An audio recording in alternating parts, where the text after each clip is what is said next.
इससे पहले वीडियो में मैंने आपको टॉडलर्स के छोटे बच्चों में सामान्य जो परेशानियां होती हैं और उनको किस तरह आप टैकल कर सकते हैं ये बताया था। अब मैं आपको टीनेजर्स में जो बैड बिहेवियर होते हैं उनको आप कैसे हैंडल कर सकते हैं इसके बारे में बताऊंगा।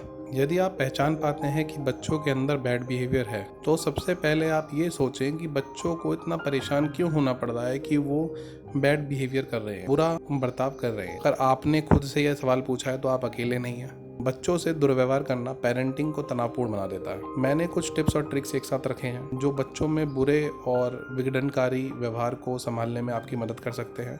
सबसे पहला है, आप प्रतिक्रिया ना करें। जब भी बच्चे आपके सामने कुछ ऐसा बुरा व्यवहार करते हैं तो तुरंत प्रतिक्रिया ना करें। जब आप अपने बच्चे के बुरे व्यवहार पर प्रतिक्रिया देते हैं तो आप उसे प्रोत्साहित करते हैं। दूसरा होता है सकारात्मक बने, पॉजिटिव सोचें। जरूरी नहीं है कि बच्चा बैड बिहेवियर कर रहा है तो आपका बच्चा बुरे संगत में चला गया है और वो बेकार ही बनेगा। पॉजिटिव सोचें। जब आप अपने बच्चे को एक समस्या मानते हैं तो आप उसके व्यवहार से निपटने के लिए प्रभावी तरीके नहीं खोज पाते। बच्चे के व्यवहार को सुधारने पर ध्यान दें। अपनी प्रतिक्रिया अपने बच्चे के व्यवहार के जवाब में लगातार बने रहें। आपका बच्चा अगर आपसे गलत व्यवहार करता है तो इसका मतलब ये नहीं कि आप उससे बात करना बंद कर दें। आपको उससे बात करते रहना है, बशर्ते आपको यह बताना है कि जो उसने पहले व्यवहार किया था वो बिल्कुल गलत किया था। कभी कभी नियमों को बदलना भी ठीक होता है। अगर आपने अपने बच्चे के लाभ के लिए टीवी का समय, वीडियो गेम का समय में कटौती की है तो यह ठीक है। एक रोल मॉडल बने। अपने बच्चे के व्यवहार को बदलने के लिए अपने व्यवहार को भी बदलें। बच्चे आपको देखकर सीखते हैं, आपकी नकल करते हैं क्योंकि वे मानते हैं कि माता पिता सबसे अच्छे से जानते हैं। घर में डिसिप्लिन होना बहुत जरूरी है, लेकिन ये तभी मान्य है जब आपका बच्चा आपके अंदर वो डिसिप्लिन देखेगा।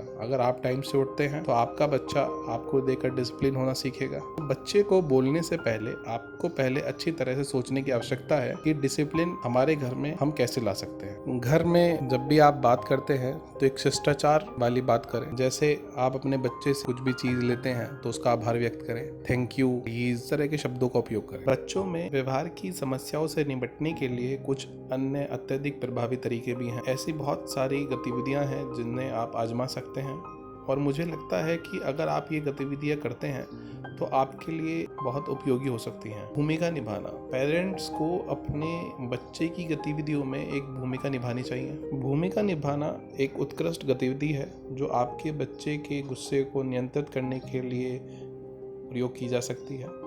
बच्चों के व्यवहार को प्रभावित करने वाले प्रमुख कारकों में से ये आत्म नियंत्रण बनाने में बहुत मददगार साबित होती है। अपने बच्चे को जोर से एक किताब पढ़ने के लिए कहें और वे क्या लिख रहे हैं उसको भी बोलकर आपको बताएं।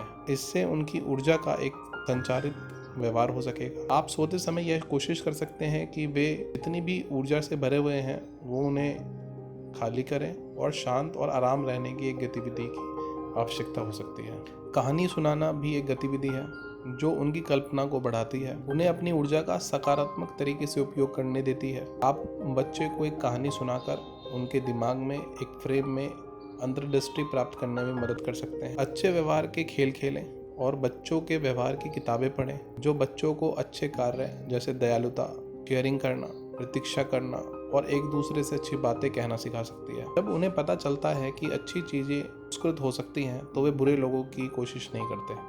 अपने अनुशासन के तरीकों से उस पर दबाव बनाने की कोशिश ना करें। हालांकि यदि आप अपने बच्चे में लगातार गंभीर व्यवहार की समस्याएं देखते हैं तो तुरंत कार्रवाई करने की आवश्यकता है और अगर आपको लगता है कि स्थिति आपके हाथों से बाहर है, आप किसी अच्छे बाल व्यवहार विशेषज्ञ से संपर्क सकते हैं। उम्मीद करता हूँ इन गतिविधियों और प्रभावी तरीकों से आपका बच्चा प्यारा, दयालु, बुद्धिमान और उचित व्यक्ति के रूप में विकसित हो। धन्यवाद।